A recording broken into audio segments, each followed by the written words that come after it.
Bonjour, aujourd'hui on voit l'essentiel sur le plan comptable. Le principe est qu'il est la liste des comptes utilisables par une entreprise.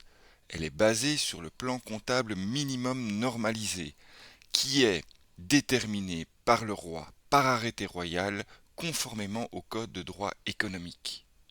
Il y fait d'ailleurs la différence entre le plan comptable minimum normalisé pour les entreprises et celui pour les associations et fondations. En outre, ce plan comptable minimum normalisé pourra s'adapter ensuite aux caractéristiques de l'entreprise.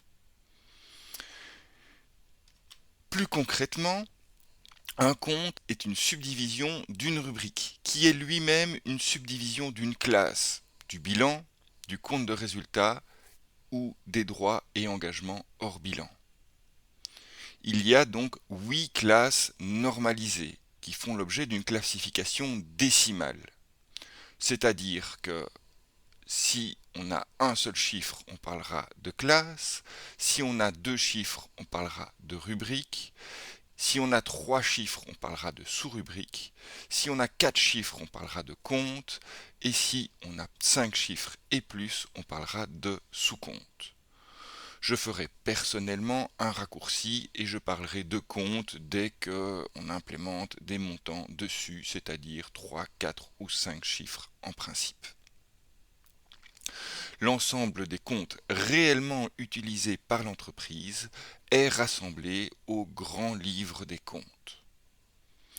À titre d'exemple, nous aurons ici pour les charges la classe 6, pour services et biens divers la rubrique 61, pour charges locatives et entretien la sous-rubrique 611, pour entretien et réparation le compte 6113 et pour entretien et réparation du mobilier le sous-compte 61134. Voilà. Et bien sûr, c'est une structure d'inclusion, donc tout ce que je vous ai dit sont des charges.